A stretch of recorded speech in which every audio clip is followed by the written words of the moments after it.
Hello and welcome to Taking Stock. I'm Elizabeth Anderson, here with Jacinta Rose, to talk about the news of the week. Anzac Day has come and gone, but many farmers across the state are still waiting for the season break.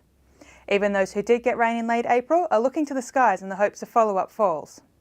There is some good news, with the Bureau of Meteorology reporting a decreased odds of El Nino forming later this year.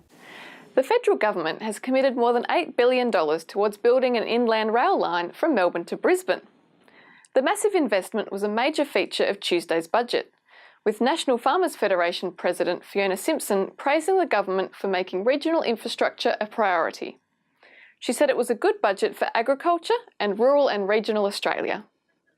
Other key initiatives included funds to establish the Regional Investment Corporation and a $472 million Regional Growth Fund. SA-specific announcements were few and far between, but included funding to target energy infrastructure investment and money to cover a road funding shortfall. A group of livestock producers in the upper southeast have been left disappointed with news that their attempt to negotiate a bulk discount with SA Water has failed. In the past decade, water costs have soared 300%, costing about $100 per cow and calf unit. A representative from the working group has accused SA Water of changing the goalposts halfway through the process. The $4.5 billion Central Air Iron project is one step closer to fruition, following state government mining lease and development approval given last week.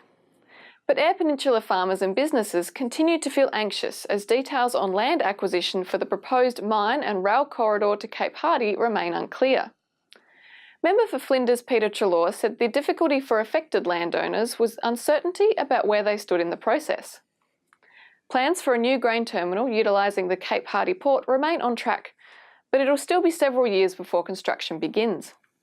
For these stories, and plenty more, make sure you grab a copy of this week's Stock Journal.